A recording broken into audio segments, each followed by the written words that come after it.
Chapter 46. October 27th, 2173, 0334. Ilium to Sail System. Nosestra, Operations Chief Lucas Pyra. The shudder going through the shuttle broke Lucas out of his light slumber and back to the present. An annoyed grunt escaped his lips before he could stop it, causing the person next to him to bark out amusedly, "Ha! Finally back in the world of the living, and here I thought I would have to shake you awake when we arrive, leader man. We have worked together for almost 2 years by now, Torsten. After all this time, you should know that I always manage to wake up by myself before we arrive. I just hate the time it takes to travel to our destination. So why shouldn't I conserve energy by resting my eyes whenever possible? Or are you jealous that you haven't mastered the ability to doze off whenever you want?" Lucas finished with a teasing tone, glancing to his side toward his teammate Torsten Bauer. Torsten barked out a loud laugh that echoed through the interior of the shuttle, managing to draw the attention of the rest of the team toward them. A big smile appeared on his face, a face many would call cute or the face of a pretty boy. Lucas wouldn't be ashamed to admit out loud that he found Torsten attractive with his soft yet distinctive facial features, light blonde hair, and warm hazel brown eyes. A face that wouldn't be out of place on one of these supermodels that appeared in and on every fashion magazine in Alliance territory. The only difference between one of them and Torsten was that his teammate had a body like a tree trunk. It created a strange contrast, making Torsten stand out in any crowd with Orc really trying. "Perhaps a bit," Torsten admitted. "Every time we fly out for a mission, even if it's just training, I feel restless. Like I can't wait for the action to begin. To relax, no matter the situation, is something to admire, in my opinion." "Oh, look, Ellie, Leaderman and Teddy Bear are having another of their bro moments," cooed the woman sitting on the other side of the shuttle in front of Lucas and Torsten. "Shez," answered the blonde woman with a rose tattoo covering the right side of her face with a chiding tone, "you shouldn't make fun of them. I think it's nice that they can talk this way with each other without rank getting in the way." Ellie put a hand on her left cheek, tilted her head, and sent Torsten and Lucas a beautiful, indulgent smile. "Do you also have the feeling like we're just two small kids to her?" whispered Torsten so that only Lucas could understand him. "I have that feeling every time I talk with Elizabeth. At least, it's better than being constantly teased by Shez over every little thing," Lucas answered while raising his volume so that the last sentence carried over to the purple-haired woman, who responded with a grin. "What can I say? Whenever we're together, I am overcome with the desire to tease you. It's just my style, just like my hair color." She went through her hair with her hand, throwing the end of it into the air in an attempt to look cool. "Your roots are started to show," said Ellie, freezing Shez in her position. "Damn, it's because we've been on duty for so long without any breaks or time for me to reapply the color. I can't stand the brown." "We need time off, ASAP. Can't you shut up? We're close," the voice of their last teammate interrupted. "We're not here to play around like during our training mission. This is serious. Mr. Denebrin is counting on us." "There it is," cooed Shez. "Antiono Baguella's intervention. The straight arrow of our team. What would we do without you, Tonio?" Antonio just scoffed in response and turned his head to the side, a frown clearly plastered over his face. "And of course, he's fangirling about the big boss," Shez continued. "And that's enough," Lucas said, and clapped before she could continue further. "Shez, you shouldn't tease him so much. You know he doesn't tolerate it as much as Torsten or I. Antonio, don't believe we don't know how serious this is. We all saw the faces of the retrieval team when they returned. They chose us to do this mission, and I believe I can speak for everyone here that we don't intend to do anything less than our best. This mission isn't just important for our superiors, but the whole of Ad Astra, down to its janitors." Lucas turned his head around, looking every member of his team in the eyes, and got determined nods back from them all. Eclipse started something they didn't realize would come back to haunt them, and we are just the opening act. I didn't hear much about the counterattack, but from what I heard, it's clear that at the end of it, there won't even be a single piece of equipment with an Eclipse logo left inside the Alliance territory. "Complete eradication, huh?" said Torsten. Can't say I'm a fan of this course, but I also can't fault it. And there is no better target than Eclipse if it has to happen. You don't fuck with that, Astra, and expect to get away with it, especially not if they're targeting those without any stake in this conflict. Couldn't have said it better myself, agreed Shez with a bloodthirsty smile that sent light shudders down Lucas's back. He knew that the promise in her smile would come true, and that she would cut a bloody and gory path through Eclipse's ranks until she got close to their commanders, close enough to put a new smile on their faces with her trusty blade that she kept close since before he got to meet her. It was obvious to Lucas that the woman who introduced herself as Shez had some problems, and after he got access to her file thanks to his position as her team leader, he understood why she hid behind a facade of cheerfulness that hid a desire for violence. He never talked to her about it, nor did he ever call her by her true name. Lucas accepted her as she was and only intervened when she was about to go overboard, putting her back on the right path. In return, Shez never disobeyed an order from him, thankful not to be judged or pitied by him. And Shez wasn't the only one with a troublesome past in Lucas's squad. Even he himself had things that he didn't want to talk about. Yet, that didn't matter to him or his superiors as long as none of those pasts interfered with the mission. Their spotless mission record and the good results they got during training exercises spoke for themselves. And no matter how often or how loud the other squads whispered behind their backs, his team had enough self-confidence to ignore them easily. Lucas could feel how the shuttle decelerated beneath his feet. He looked toward the pilot's cabin and at the holographic display placed there and saw they were closing in on their designated drop zone. A simple nod and look were enough to direct his team's attention toward the display, and everyone understood what he meant. Torsten was the first one to put his helmet on. The security seals hissed as the combat suit cut itself off from the outside world to prevent any dangerous substances from reaching Torsten. Intelligence didn't know what gear Eclipse was packing, but guessed that different chemicals, especially those boosting biotic powers, would be present. Because of that, they were given special combat suits that were almost completely sealed off, and only air could come inside through heavy-duty filters that would catch anything that wasn't part of a normal atmosphere. The rest of the team, Lucas included, picked up their equipment too. It took less than 3 minutes until everyone got combat ready, checked their weapons, and assembled at the side door they would use to exit the shuttle. A small smirk appeared on Lucas's face, hidden by his helmet, at the effectiveness his team displayed. A small shift in direction announced the shuttle's descent, and a few moments later, the door slid to the side, showing them a dark and dirty alley. Without much fanfare, they jumped out, dropping a few meters to the ground and immediately scanning their surroundings for potential hostiles. Finding nothing, Lucas gave the order to slowly move toward the end of the alley. Taking point, he was the first one, closely followed by Shez. In the middle of their formation were Ellie and Tonio, their medic and engineer respectively. Torsten took the position of rear guard, keeping an eye on their backs until his heavy guns were needed at the front. They would move silently, trying their best to avoid detection until they arrived at the building that HQ had identified as an Eclipse base. Once there, they would look for an opportunity to cause maximum damage. And this time, maximum damage didn't mean a surgical strike that would throw the enemy into chaos, but to kill and destroy as many Eclipse assets as possible in one heavy strike. It wasn't Lucas's favorite tactic, but it also wasn't something they had never trained. In fact, they were pretty good at it, probably the reason why they had been chosen for the mission in the first place. When they arrived at the end of the alley, Lucas held up a fist to signal his team to stop and slid along the wall to get a look around the corner without being in the open. Cameras, one on 3, the other on 9. Antonio, you're up, Lucas said over the team channel after he peeked out into the crossing alley and pulled slightly back to make room for Antonio. His teammate slinked to Lucas's previous position and took another look before firing up his Omni tool.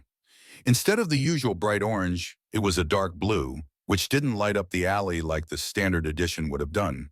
It wasn't a revolutionary development, but the function of changing the color of the Omni tool became a godsend for everyone who relied on stealth to accomplish their mission. And right now, Lucas was thankful for the added function. It didn't take long before Tonio's Omni tool shut down, and he said, Cameras are on a loop right now for 5 minutes. I checked if they were connected to a larger network or if somebody else hacked into them. They're not. It's just for the buildings here, completely uninteresting. Unless some Eclipse goons are sitting at the monitors there, it won't be a problem. And even then, we still have 4 minutes and 36 seconds. Then let's not waste them, replied Lucas, moving back to the front and leading out into the next alley. The team moved across the alley quickly yet silently. The echoes of their footsteps were muffled, and with the existing noise from the city, they were practically unhearable. Now and then they had to stop to let Tonio hack another camera and put its video into a loop to prevent any evidence of their presence from existing. But in the end, they made good time toward the Eclipse base. They arrived at the last checkpoint 5 minutes before their estimated time, and Lucas used the additional time to repeat the information about the area in front of them to push it back to the forefront of his team's minds. The last information we got about this place counts 23 Eclipse guards and 1 captain, at least a dozen security mechs, if not more. The latter ones shouldn't be too much of a problem. If our scouts didn't screw up royally, they should be older models that will go down in 2 or 3 glancing blows. So 1 good shot to the chest should be enough too. I looked over the info too, added Ellie. If what I saw is correct in Nazi, then it's the Varkas Mech 3 they're using. Tonio should be able to change their FFI in a flash. Not a bad idea, admitted Lucas and turned to the team's engineer. Think you can do it? Perhaps, said Tonio after hesitating for a moment.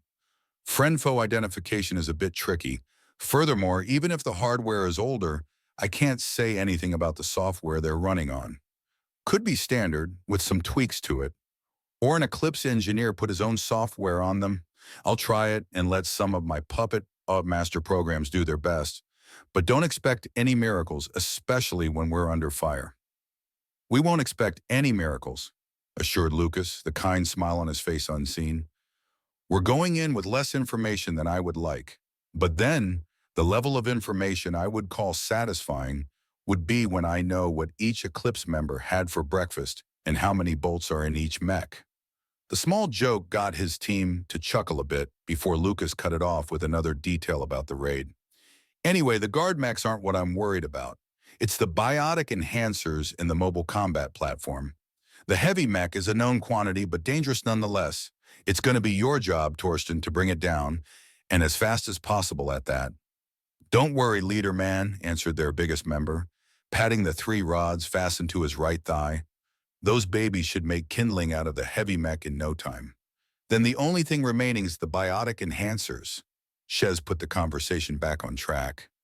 Think I should try some of those? Her biotic powers pulse slightly around her hand, the blue wisps raising into the air harmlessly. Absolutely not, denied Lucas with a firm tone, shooting the idea down before it could even get any traction. And Shez knew that whenever Lucas used this tone of voice, there would be no negotiation. We don't know how a human would react to the chemicals. What I know is that it's hard and even on the Asari among Eclipse's numbers. It amplifies their power. And the damn thing is, I don't know how much, so keep your eyes peeled for any biotic glow. But what I know is that the Asari that have taken it are actually far more unstable than one would expect for a band of mercenaries. All right, so keep away from anything looking bad. I'm screwed up enough as it is. Don't need chemical-induced madness on top of that, agreed Shez, holding up her hand in surrender to show that she had completely dismissed the idea. Nice that you finally acknowledge that you're mad, joked Torsten, earning an offended "hey" from the purple-haired woman. All joking about unsafe mental states of certain members aside, commented Lucas, which got another and louder "hey" that thankfully was toned down by the automatic acoustic adapter in his helmet. Whenever you see somebody firing up their biotics, make them a priority target. I don't want to see any one of you thrown around like a rag doll if we can help it. Understood, came the replies of his teammate. The rest of the plan should still be on your mind. If not, I'll be very cross with you when we get back. For now, let's get going. I want this mission finished fast. The cantina is bringing out my favorite dish today, and I want a second helping before it's gone. It would be the last bit of humor they allowed themselves besides mid-battle quips until all the mission objectives were completed. It was like an unspoken command God ordered as everyone put their game faces on almost simultaneously. Due to their helmets, nobody could see each other's faces, but the sudden tension in their postures told everyone that now was the time to get going. Lucas held up his left hand, his right tightening around the handle of his rifle, and waved his pointer and middle finger in the direction of the Eclipse base to signal his team that they were moving out. Step by step, they got closer to the warehouse Eclipse had repurposed as a base, and the closer they got, the more careful they moved. It wouldn't do to be discovered right on the front porch with no possibility of a quick retreat. If that happened, they would have to fight on the same ground as Eclipse, and Lucas wanted to prevent that. It would be far better to stack the deck in their favor with a successful, devastating strike from the darkness than fighting it out with two distinctive lines drawn. Due to his momentary attention lapse, he didn't notice Shez activating her camouflage configuration. Disappearing from sight, his eyebrows furrowed in confusion. But he knew she would have a good reason to split from the group without telling them her reason. That reason became quite clear a few seconds later when they heard a grunt, followed by the muted sound of a body dropping to the ground a few meters to their right. A few moments later, Shez reappeared among the group. "Guard was coming our way," she reported, "took him out and hid the body." Her report was broken down to the important bits, and unlike her demeanor outside of battle, but Lucas had trained with her to keep it short and simple until the lesson soaked in. Lucas gave a nod in response and scolded himself silently for not noticing the guard's approach. Thankfully, his team was there to make up for his deficiencies, just like he covered for them when they missed something. Every member understood they could count on their teammates to have their back. While there would be the usual teasing and taking jabs at each other for embarrassing situations during downtime, none of that was malicious, like Lucas had seen among other less cohesive teams. The infiltration went well, and they only had to kill 3 more guards on their way. A single guard post wandering around got eliminated by Shez while invisible, and the 2 Eclipse soldiers standing close to their entry point got taken out by the silenced rifles of Tonio and Lucas. From then on, it was pretty easy to sneak onto the second floor of the building, where they could overlook the main area and plan their approach more in depth. "I see 3 containers, and if I interpret the energy readings correctly, then the mechs are stored in them," said Tonio after activating the scan function of his helmet. "The one with the heavy mech among them?" asked Lucas.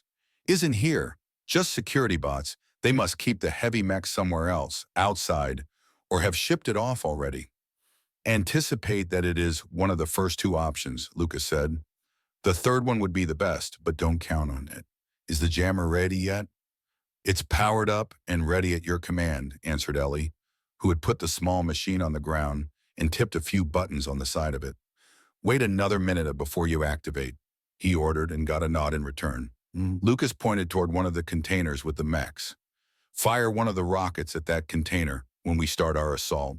It should throw an Eclipse into chaos enough to make use of the confusion and take the majority out before they realize what's going on."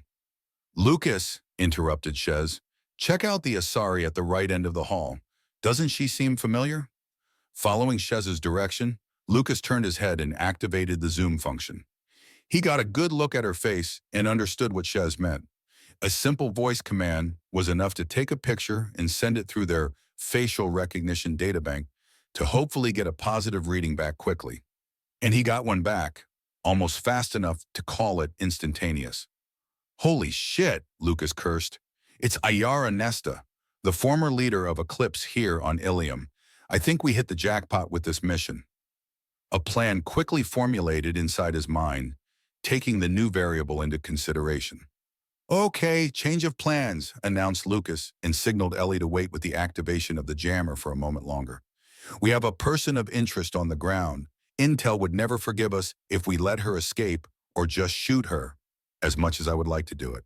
So we will still start with the bang," he nodded toward Torsten, "but instead of just killing and destroying everything in sight, Ellie and Shez will hit Nesta with enough electrically charged bullets to cause the starship to short circuit. Of course, not literally. That would kill her," he added as a precaution, knowing that at least Shez was likely to take him by word. "Do you have to take the fun out of it?" asked Shez with a pout. "Yes," came the answer shortly, as Lucas wasn't in the mood to play around right now. After she is down, Shez will extract her to a hidden location while she's invisible before she rejoins us and takes the closest group of enemies from behind. In the meantime, Ellie, Tonio, and I will take the fight to the ground, distracting everyone from the fact that their commander is down so that they won't notice her disappearance. Torsten will stay here and give it his covering fire with his Gatling gun. When you see the heavy mech, don't hesitate to fire your second rocket. Ellie will then target it and quickly disable its shields before you fire your last rocket. Understood? Understood, came the reply from 4 different mouths at once, and Lucas could only nod in satisfaction at the determination he could hear in that single word. Good, then let's get ready to show Eclipse the meaning of hell. He checked his rifle for any abnormalities before training its sight on the nearest Eclipse mercenary's body. Taking a deep breath, Lucas steadied himself to take the shot when the explosion sounded. It wouldn't do to know of the coming explosion and still miss his target, after all. He wasn't a rookie anymore. Putting his index finger on the trigger, his last thought put a slight smile on his face. In less than an hour, it would be over, and the guys back at HQ would owe them a few drinks for a successful mission.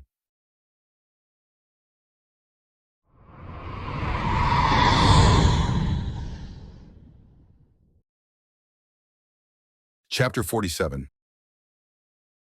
October 27th, 2173, 0421, Ilium to Sal System. Nosastra, Operations Chief Lucas Pirate. He didn't know when it all went pear-shaped, but it had to have happened at some point. Was it when they started their attack? Was it when Ayara Nesta proved herself to be so full of biotic-enhancing drugs that even an electrical charge enough to power a starfighter for a few moments wasn't enough to put her to sleep? Or was it when the second heavy mech, even more armed than the first one, crashed through the rooftop right into the middle of the main hall? If Lucas was completely honest with himself, he would say that he didn't care for the moment, just that it did happen, and that he wished that it would be over soon. To think that the first few minutes went relatively well for the 5-member team, and yet now all they could do was hold out long enough for reinforcements to arrive and save their collective asses. 10 minutes earlier, Lucas's finger applied a bit of pressure on the trigger of his rifle, ready to fire a short burst of bullets toward the Eclipse mercenary in his sight. Normally, he would have aligned his shots with the head of his target, but considering that the first act of their assault would be an explosion, he instead aimed at the body to account for any sudden movements. "Long-distance jammer is running," announced Ellie, one of his teammates, and right at the moment of her announcement, the display of his helmet informed him that their connection with Ad Astra's network had been severed. "All right," acknowledged Lucas without ever moving his eyes away from his target. "Torsten, it's your show now." "Got it," replied the mentioned man, and detached one of the 3 tubes attached to his right leg.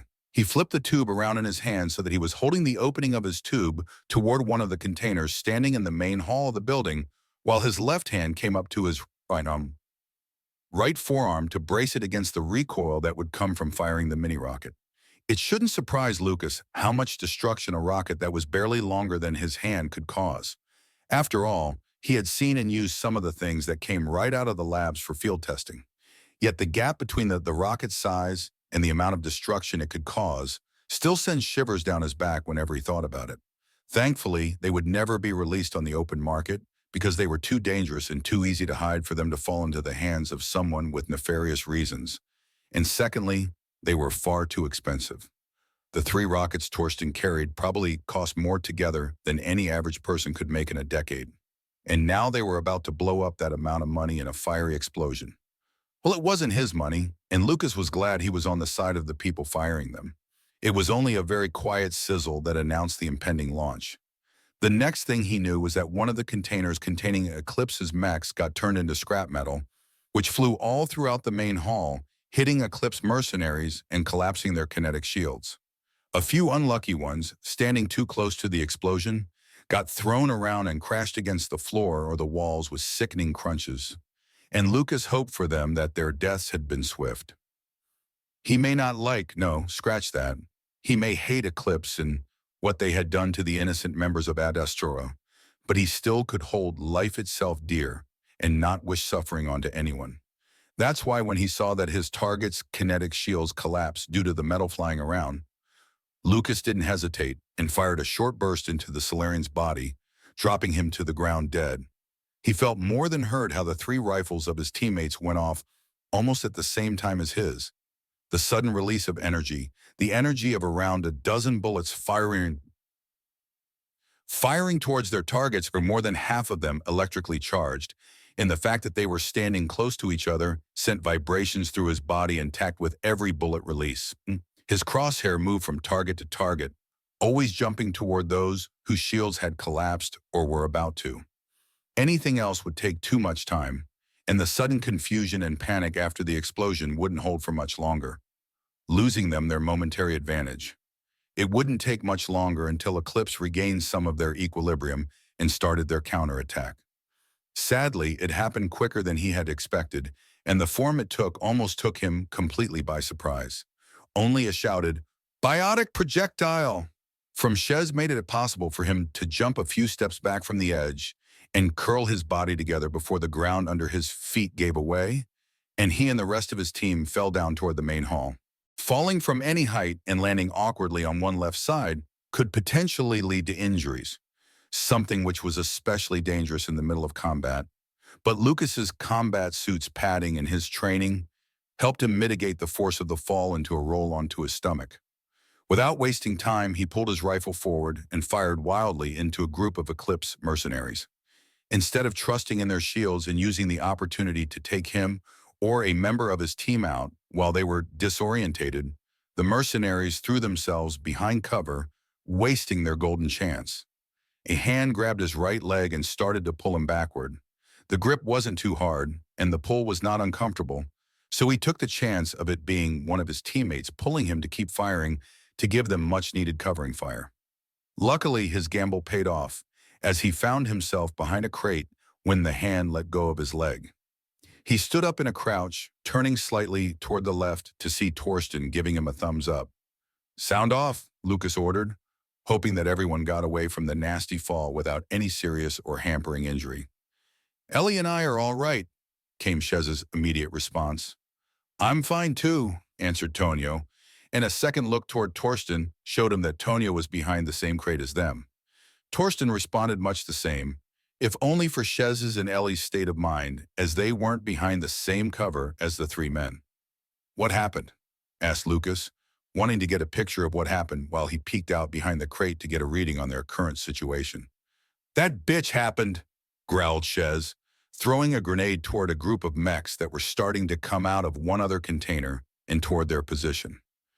"What she means is that while we hit Nesta with enough electric bullets to bring any other Asari down to the ground with spasms, she only fired up her biotics to stop a second round of bursts and seemed right as rain to me," explained Ellie, clarifying Shez's previous statement. Lucas had to pull his head back quickly as enough bullets flew through the place where it had been before to ignore his shields and turn his head into mush.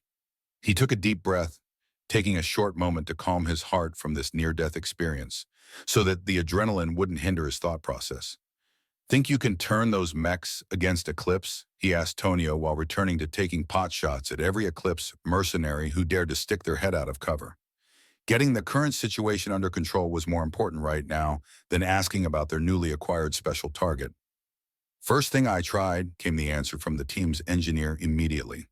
"Their inner functions and systems are blocked off from any outside signal. It seems like someone got intelligent and made it so that they could only be accessed by their ports. How the fuck are they giving orders to them then if any outside signal is blocked?" asked Torsten, swinging his Gatling gun around to fire away at a group of mechs coming from their left.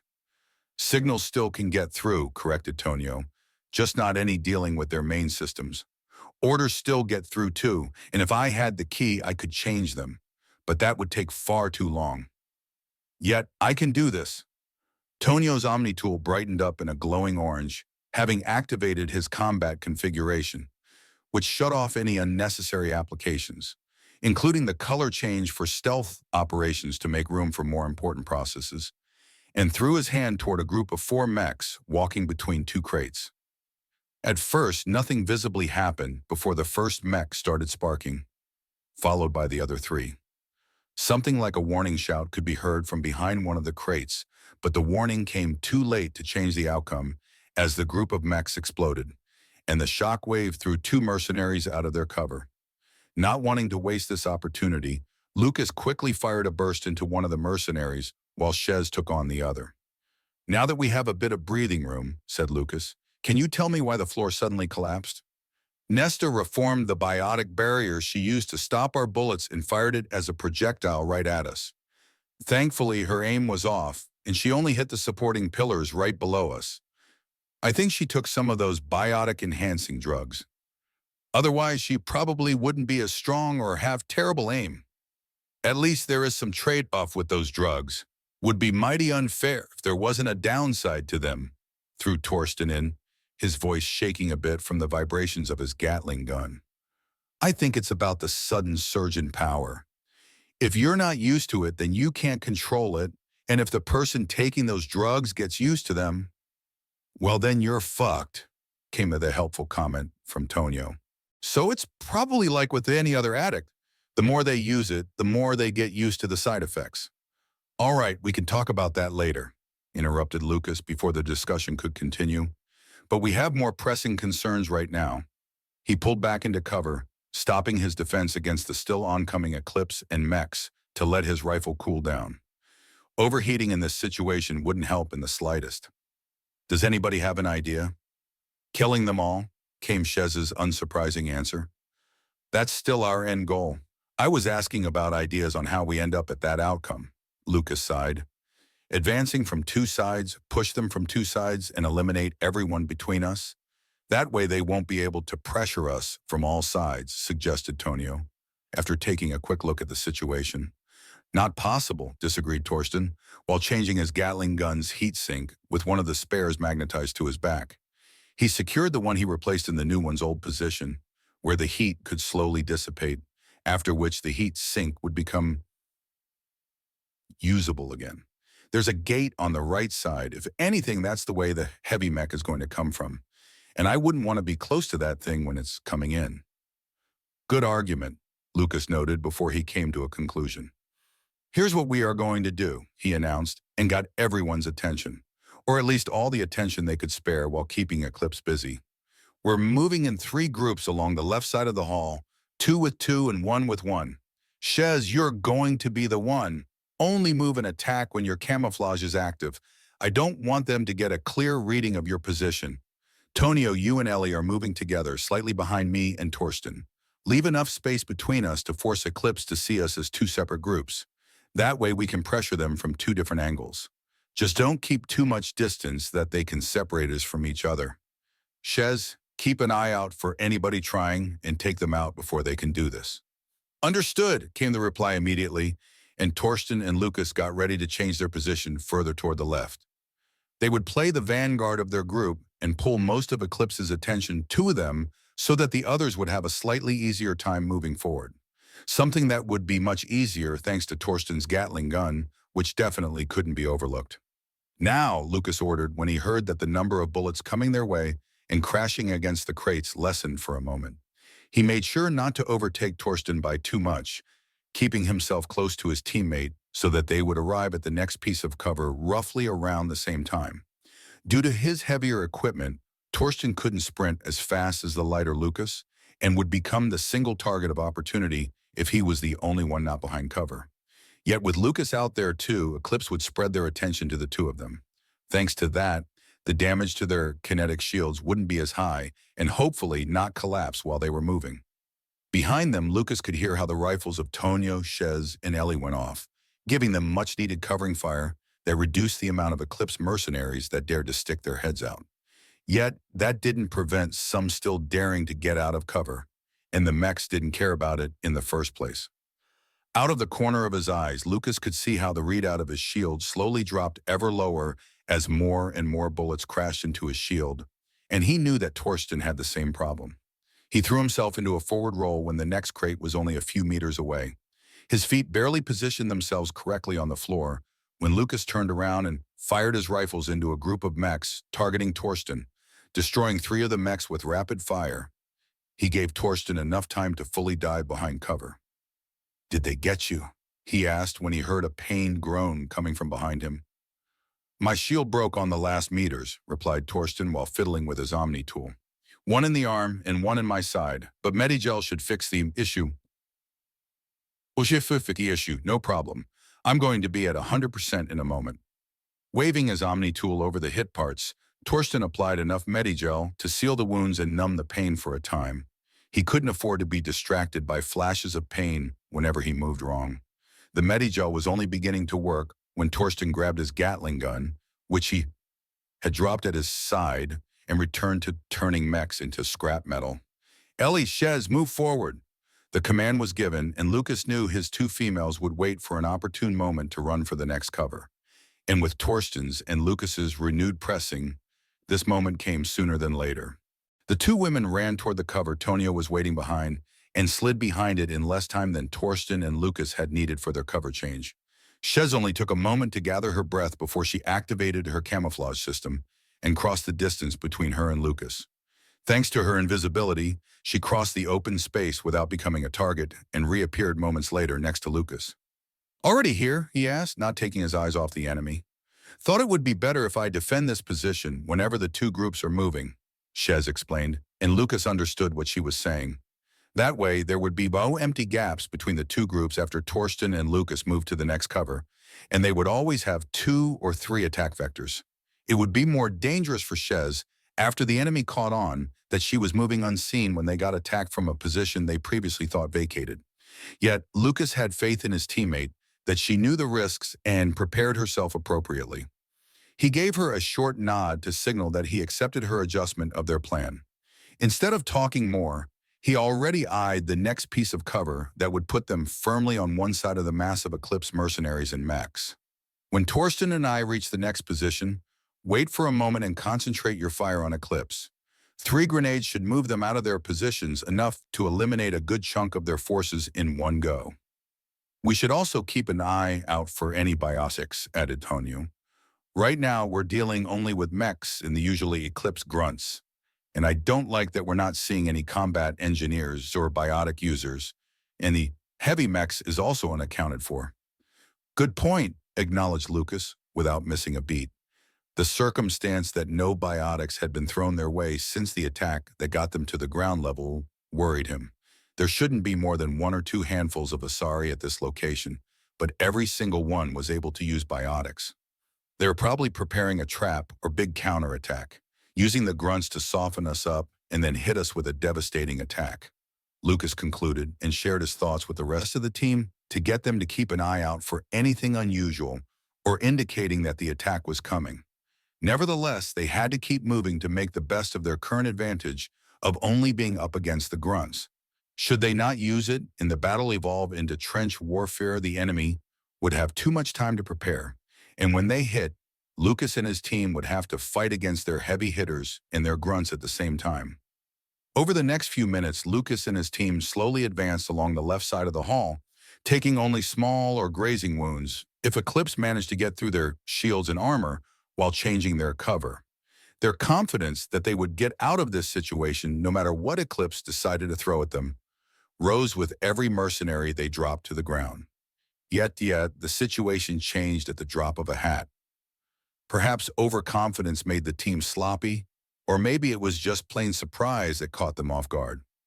In the end, Lucas would replay the next seconds over and over again and never see anything, never think of anything that could have changed the outcome. The advantages had been on their side, their position had been well, and the crate they used as cover thick and sturdy enough to stop all kinds of calibers.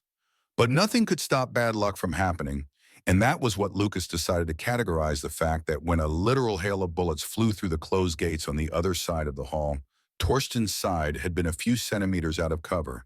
The bullets tore right through his shield and armor, turning his side into a bloody mess. Torsten screamed and pulled himself into cover, reflexively putting a hand over his wound to try to stop the bleeding. Fuck, fuck, fuck. The curses spilled from his lips without stopping, and with a hand pressing on his wound and distracted by the pain, Torsten didn't think of activating his Omni tool to dispense the Medigel. Thankfully, Lucas had already dropped his rifle and ducked behind cover to activate his own the moment he heard Torsten's pain scream. A wave of his hand was enough to start the diagnosis function of Torsten's combat suit, which identified the breach and automatically ejected Medigel and an emergency paste that closed the hole in his armor, one after the other. The pain-killing components of the Medigel didn't take long to kick in, and Torsten's previously erratic breathing calmed down. "How is it?" asked Lucas, his voice full of concern for his teammate and friend. "It hurts, but I won't let it stop me," replied Torsten with conviction. And there was no doubt in Lucas' mind that he would soldier through the pain and support his teammate, no matter the cost. "Normally I would say take it easy for a few minutes, but I don't think we even have a few seconds to take a breather," said Lucas, while glancing over the crate and looking toward the gate from where the bullets that hit Torsten came from. A steel claw grabbed it onto the side of one of the Audi's slowly opening gate doors and pulled it to the side to quicken the process. In the gap between the two doors, the metallic face of a mech appeared 2 meters above the ground. Yet, to call it a face would be a disservice. Instead, it was a dark gray, almost black globe with dozens of ominously glowing red lights that functioned as its eyes. Only half its body was visible through the doors, but Lucas could recognize the heavy armor and the mirror around its main body painted in Eclipse's colors, protecting its vital systems. "Here, a staggered double shot at that thing should bring it down," gasped Torsten, the pain momentarily returning as he turned his torso to grab the 2 remaining rockets at his side. He rolled one over the ground to Lucas, who took it while asking, "Think that should be enough?" "As long as we hit roughly the same spot, one to break its armor, the other to turn it into scrap." "And if that doesn't work?" Lucas had to ask about the scenario where it didn't work. He had to have all possible information to react quickly if things didn't go the way they wanted. "As long as nobody misses, it will be damaged enough that it will go down with enough rifles pointed at it. And if we miss, well, then we're dead." "Then better not miss," Lucas said, grimacing at the thought. "I don't plan to," came the confident reply from Torsten, despite the fact that he was beginning to feel a bit lightheaded. Meanwhile, the gate's doors had opened wide enough for half of the heavy mech to be visible from the inside, and it slowly lifted its right arm, the arm with the heavy Gatling gun attached to it. Despite the danger, Torsten and Lucas didn't hesitate to prime their rockets and lean out of cover to get a good shot at the heavy mech. The rockets fired without much problem, and the 2 men immediately leaned back into cover to avoid the sudden gunfire coming from the heavy mech. Due to his unintended jerking back when he saw the Gatling gun pointed in his direction, and the lightheadedness he felt, Torsten's rocket was slightly off from its intended target, and instead of hitting the torso like Lucas's rocket, it hit the equivalent of its neck. The shields of the heavy mech couldn't deal with the power behind the rockets at all, and collapsed almost instantly. The rest of their power shredded its armor, but couldn't reach any truly important system deeper inside. "Did it work?" called Torsten, his head and ears ringing from the explosion. Lucas took a quick peek over the crate and at first couldn't see anything besides the smoke created by the explosion. Yet it didn't take long until he noticed the glowing red eyes inside of it, and he pulled his head back, cursing loudly. Its eyes are still glowing, so it still had energy. "Not for long," announced Shez, and Lucas's head shot up to look, uncaring of the fact that any Eclipse mercenary could have used his sudden freezing to take a targeted shot at his head. At first he didn't notice her. Only after the systems of his helmet outlined Shez's form on his display did he understand that she took the opportunity of the smoke and the confusion left by the explosion to use her invisibility to get close to the mech. She used the mech's right leg to give herself a small boost and jumped up to its eye lever, 2 grenades in her hand, which she dropped in the opening of its armor created by the 2 rockets. As soon as her feet touched the ground, she turned around and sprinted back to cover as fast as she could, her camouflage running out halfway. The Eclipse mercenaries closest to her tried to react quickly to her sudden presence. But before anyone could do anything, a second explosion happened, ending the heavy mech for good this time, and taking the few grunts too close to it who had wanted to check up on it with it to a fiery grave. "That was reckless," scolded Lucas more out of habit than anything. "It worked, didn't it?" responded Shez, and every member of their team could hear the cheekiness in her tone. Next time, tell me when you're going to save our asses with a crazy idea. A little support from one of us could make it at least a little bit safer. Knew you would understand, leader man. Did anybody else notice the lack of gunfire? Interjected Ellie, who had until now kept herself out of the team's conversation to keep an eye on the battlefield. Now that you mention it, replied Lucas, and slowly leaned around the crate's edge to take a look. There were still some Eclipse members in the hall, but they weren't shooting anymore, and furthermore, they were retreating to the other side of the hall or toward the gate to retreat. They're leaving, informed Lucas, and a small smile appeared on his face. Couldn't get them all, but we definitely hit them hard. But a frown replaced the smile. Where are their elites? We only faced the grunts, and not once did one show up who could use biotics or use their Omni tools like combat engineers would do. Before any of his teammates could reply, his heads-up display announced an incoming call from headquarters. The frown deepened. The call should be impossible to get through as long as their jammer was active. Ellie, Shez, check the jammer, Lucas ordered before accepting the call. Great, we're finally getting through, said a male voice with audible relief in his voice. Your signal appeared again a minute or so after you activated your jammer, and then your signal got distorted, so we couldn't contact you. It took us a will to get the signal strong enough to reach you. The jammer is off, called Ellie when she found their jammer where they first dropped down into the hall. It got hit by debris. The implications let the blood freeze in Lucas's veins. Their jammer stopped working minutes after the beginning of their attack, which must have given Eclipse the ability to either call for reinforcements or coordinate their members around the warehouse to a far better degree than Lucas had previously thought. Anyway, continued the voice of the operator at HQ, support is on its way. ETA, 3 to 5 minutes. But you should get out of there fast. There's an Eclipse transport coming, and it's carrying something big. Suddenly, something crashed through the roof of the building and created a huge cloud of dust when it landed right in the middle of the hall.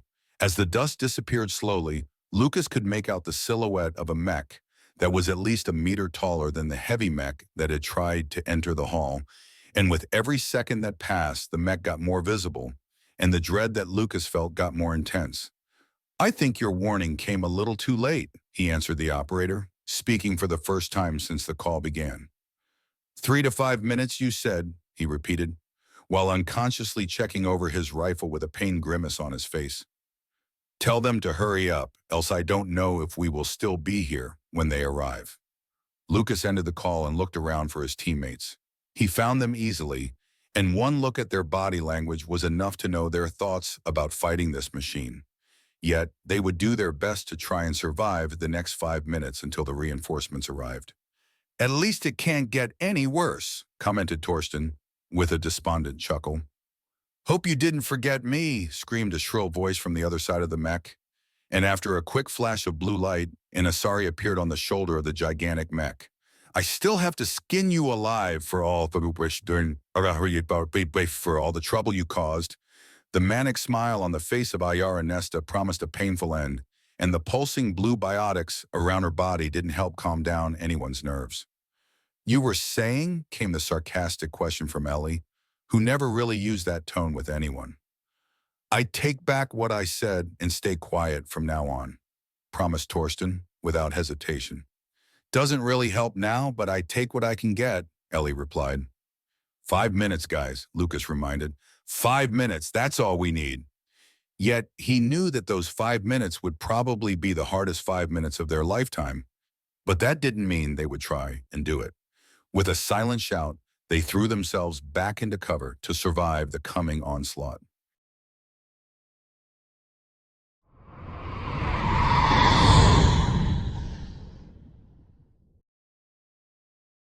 Chapter 48.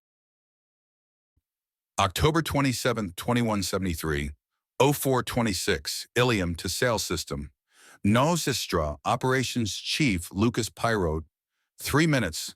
It took only 3 minutes for Nesta and the heavy mech to reduce Lucas and his team to nothing more than barely living sacks of flesh.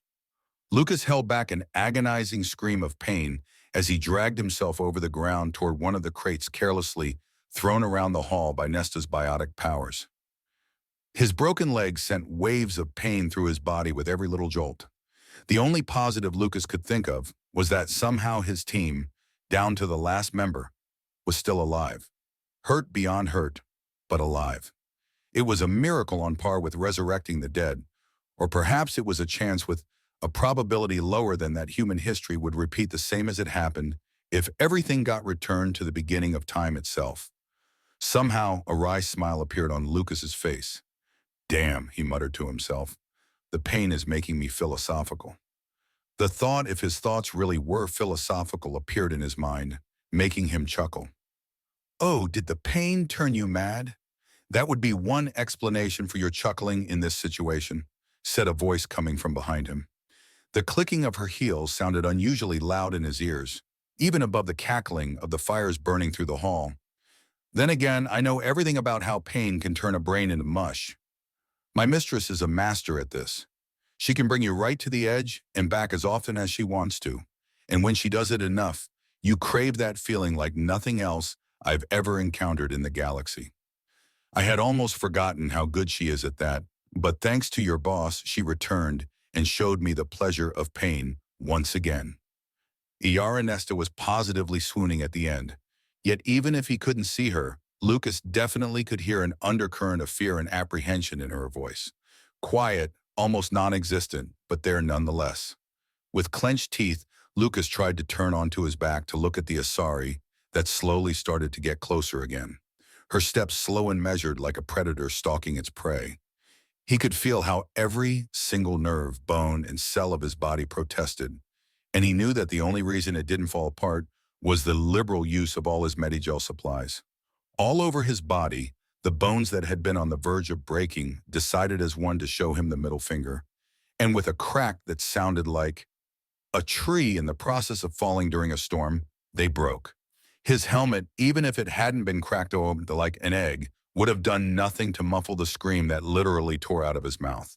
Oh my, tittered Nesta, a hand before her mouth as if to hide the smile that threatened to split her face in two. That sounded like it hurt.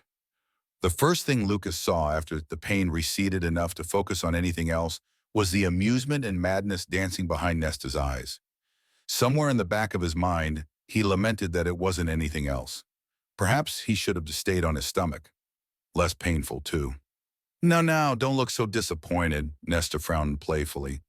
Don't worry, I will turn the few minutes that we still have together into something that you take with you into whatever afterlife you humans believe in. Lucas's head, the only thing he could move without feeling enough pain to paralyze him, slowly turned toward the right, where he assumed one or two of his comrades lay. Perhaps his head was worse off than he thought, as Lucas could barely make out their forms. Yet even with his blurry vision, he could see two shapes, and the display of his helmet, covering only his left eye, showed him that the two were still alive, even if their life signs were steadily turning toward non-existent. Maybe, just maybe, if Nesta took her time with him, the reinforcements could arrive in time to kill her and the mech and save his comrades. And if he got her talking, perhaps Lucas's own life could be saved, too. Trying wouldn't make this worse anyway. Before he could say anything, another scream left his mouth when Nesta stepped onto his broken leg, grinding her heel as deep as she could. Where are you looking? She shouted, her biotics flaring up around her. I am the main attraction here. Don't you dare ignore me. Fuck you, Lucas gasped, spit trickling down the side of his mouth. How ordinary, scolded Nesta.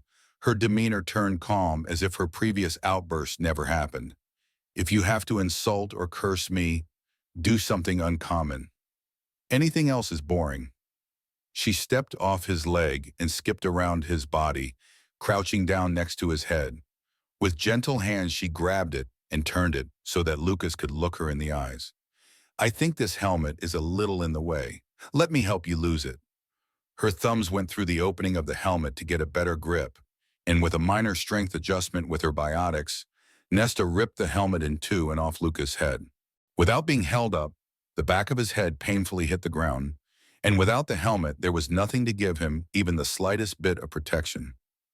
Lucas could already feel how parts of it turned slightly wet, and there was no doubt in his mind that he now had a new open wound that would also need to be provided for. That's better. Now I can see your whole face without anything getting in the way. Nesta said with a pleased expression. Did you say something? Why do you want to see my face? Lucas whispered, having almost no energy to talk and doing his best to form even a few simple words. Silly question. It is so that I can see the expression you are going to make when I start to break the little that is left of your body. Perhaps it was the lack of energy, or perhaps he was already in shock, but Nesta's statement didn't send a shiver down his back or call up a feeling of dread inside him, as one would expect in such a situation. You weren't like this before, Lucas continued, trying to keep the conversation going. The longer he got her to talk before she started to torture him, the better. Any second more could decide if he was going to live or not. The reports didn't say anything about that. Well, it seems your reports didn't cover anything, or Nesta stood up, walking around a bit. Perhaps it was the reunion with my mistress that did it to me. After all, she was the one who brought these new biotic enhancers. She said it was her own concoction. And I have to say, the power is worth it. As if to demonstrate her power, she lifted one of the bigger crates around the hall, which had to weigh anything between 500 kilos and a ton, with her biotic powers without any visible exertion, and threw it across the hall where it opened a hole in the wall.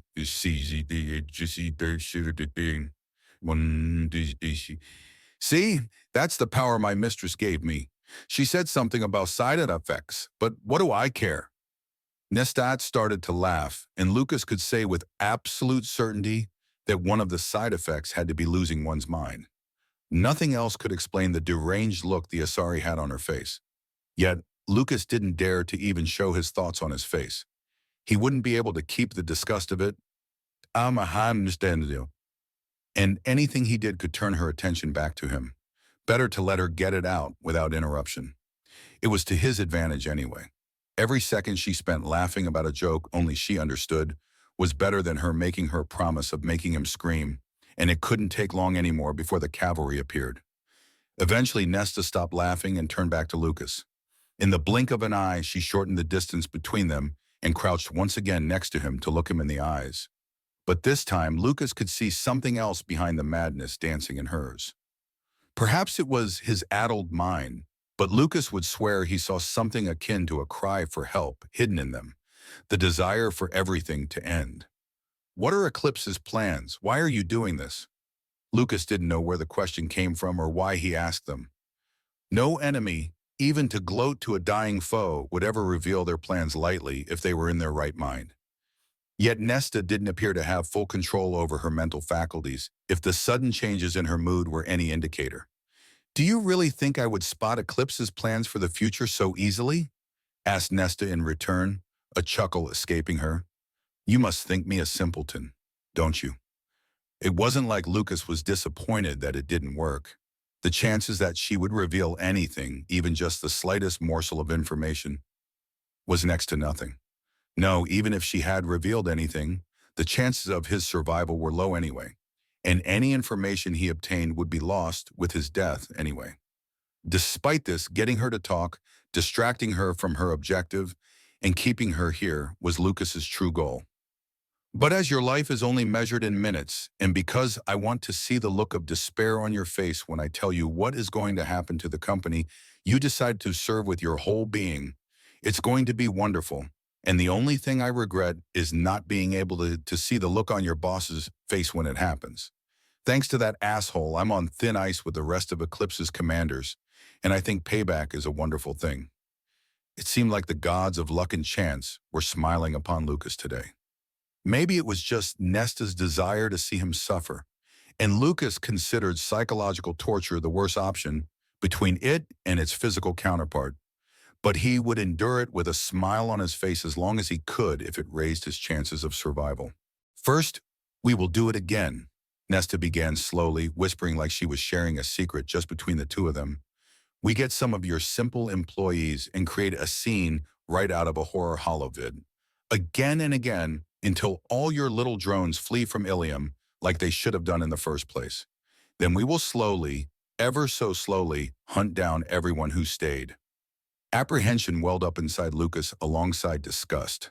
Targeting their civilians to break Ad Astra's spirit was a deplorable tactic, but one that would be effective nonetheless.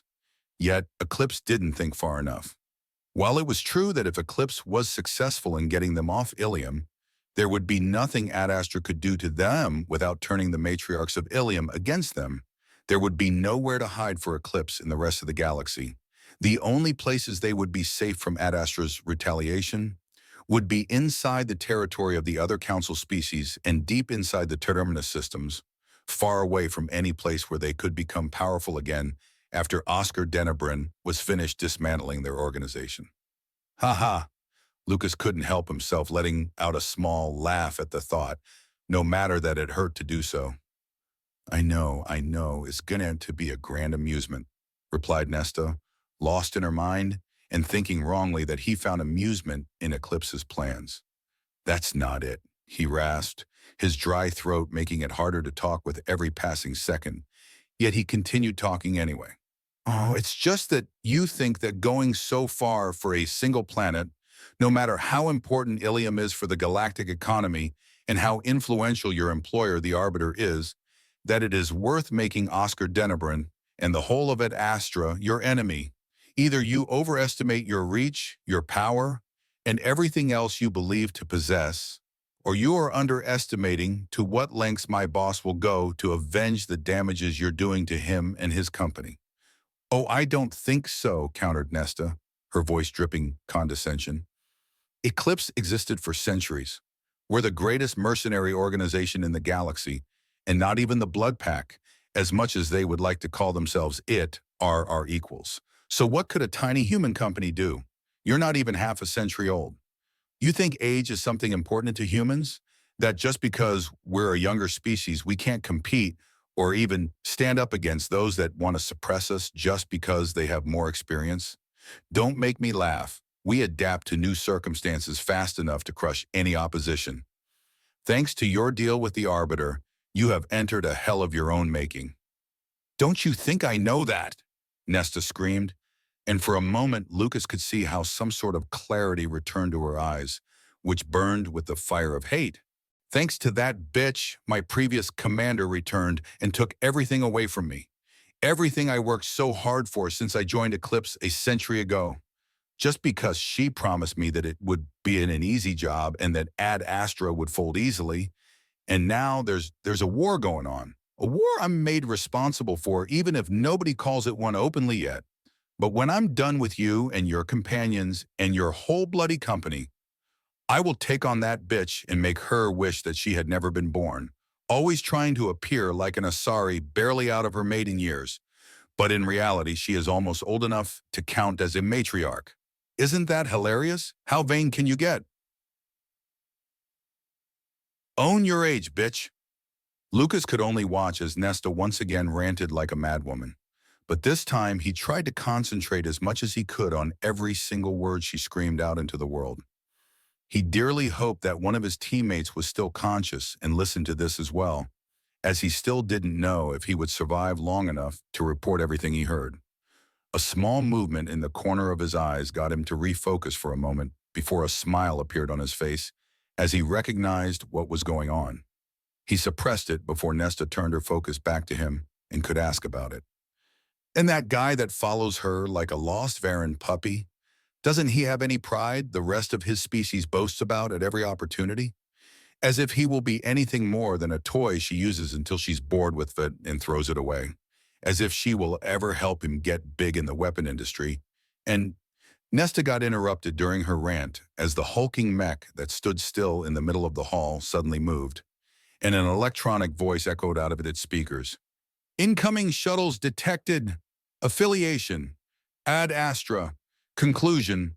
Hostile circ.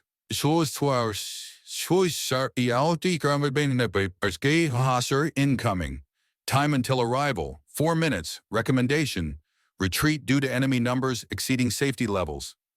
Lucas wondered if Nesta would even contemplate retreat. Her violent mood didn't lead him to believe that she would act rationally at all and stand her ground even if she would be overwhelmed by Lucas's reinforcements. Furthermore, she had no idea about their combat potential. The mech had only detected the number of Ad Astra shuttles, but not what they were carrying. They could bring in 2 mechs themselves, and those would probably be able to turn Eclipse's mech into scrap each without much problem. Yet, Nesta surprised him. Her shoulders slumped, and she turned a disappointed look toward him. Well, it seems like our time together did come to a rather abrupt end. I enjoyed it, and thank you for listening to my rant. It was good to get everything off my chest for once, without worrying about anything getting back to my boss. The only thing I can do now. Nesta walked closer to him, holding up her right hand, which started to glow with biotic power. With every step, the glow intensified until it became hard to look at. Is to quickly finish you off. You heard some things I can let people know about, especially our enemies, and I can't let you repeat them when your friends arrive here. Don't worry, your team will follow you soon into whatever afterlife you believe in. Despite the immediate threat of demise, Lucas couldn't stop himself from smiling slightly and letting out a quiet giggle. Perhaps his head injury and the blood he was still losing did affect him more than before. Nice to see that you're as happy as I am about this, said Nesta, but Lucas replied almost immediately. It's funny that you think that my friends aren't here already. What? The look on her face was a mix of disbelief and surprise. My mech would have no She didn't finish her next words as suddenly a glob of blood forced itself out of her mouth, staining the front of her armor in it. The culprit was a broken short sword that penetrated her lungs and came out from the front. A shimmer behind her revealed Shez, her face bloody and bruised, her armor broken in places, and Lucas was surprised as he saw the extent of her injuries that she even managed to move in the first place. "And that's that, bitch," growled Saz fairly. The look in her eyes made her look like a wild animal. She pulled on her sword while pushing Nesta with her shoulder as she didn't have the strength anymore to do it by herself. It got free with a wet splat, and Nesta, an expression of disbelief etched on her face for the rest of eternity, fell to the ground right next to me in a heap. The relief I felt at her demise was short-lived, as it didn't take long until the mech reminded us of his presence. Attack on commander detected, demise confirmed, commencing annihilation protocol. The mech lifted its arms, the Gatling gun on its right starting to spin slowly and becoming faster while the left loaded another rocket in its chamber. But it wouldn't be able to do anything with its preparations as suddenly a dozen shimmers appeared all through the hall. The visible disengaging of the cloaking devices of 2 hunter teams made Lucas's heart jump in joy, just like the single command of fire, said in a deadpan voice without any tone inflection. And with the command came a great number of mini-rockets that fired at the hulking mech that had been frozen by the sudden appearance of a dozen new signals, confusing its sensors.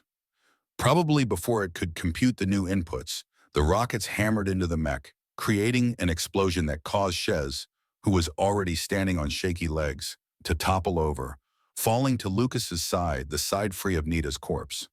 The hulking mech didn't fare any better than anything Lucas's team had encountered and battled before Nesta's arrival. In truth, it fared even worse, as the explosions atomized much of the mech, so that there wasn't even much scrap flying around from its destruction. It didn't take long until 2 people rushed over to Lucas's and Shez's sides, sliding on their knees and activating their Omni tools. Status critical but not in danger of death. Broken leg, broken ribs, fractured head, concussion, and dangerous blood loss. "How does yours look?" asked the soldier kneeling at my side, having given a kick to Nesta's body to make room for her. "Around the same for her. It's a wonder she managed even to move. The others are also in the process of being stabilized until the evac arrives. They're bringing a shuttle with proper field medics.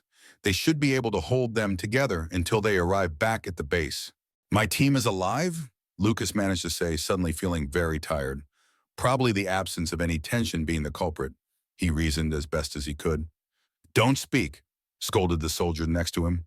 "Save your energy." "But yes, it's a miracle, but your team is alive to the last person. Going against that crazy Izari and her monster of a mech after fighting against all those?" The soldier waved her free arm over the hall where dozens of destroyed mechs and dead Eclipse soldiers were lying around. "And with only 5 people. It's no wonder that your team was sent in the first place. If everything had happened going to plan, we would have probably only arrived for the cleanup without anything to do." "Get them out of the warehouse," ordered another soldier, the markings on his Ad Astra armor identifying him as a captain. The evac transports are arriving in a minute or two, and I want them ready for transportation ASAP. Yes, sir, replied the two combat medics, and proceeded to throw 2 slabs of metal on the ground. The slabs started to expand until they became proper stretchers. The 2 medics helped Shez and Lucas onto them, and with a command through their Omni tools, the stretchers started to slowly, as to not exaggerate their injuries, lifting into the air until they hovered around the elbow height of an average human. Another command, and the stretchers started to move, once again slowly, forward toward the torn open doors of the warehouse. Lucas didn't know when they made it out, as he felt like they just started to move when, in the next moment, he was already outside looking at the underside of a descending shuttle. It occurred to him that he was momentarily blacking out, as the next thing he noticed was that his injuries were seen to by another soldier with the markings of a field medic instead of a combat medic, and that he was already inside the shuttle. He felt how his thoughts slipped out of his grasp, going from, I have to tell them what I learned, to, I hope my team is all right, before resigning himself to giving up the fight against sleep. The last thought that went through his head was, I hope I'm gonna wake up.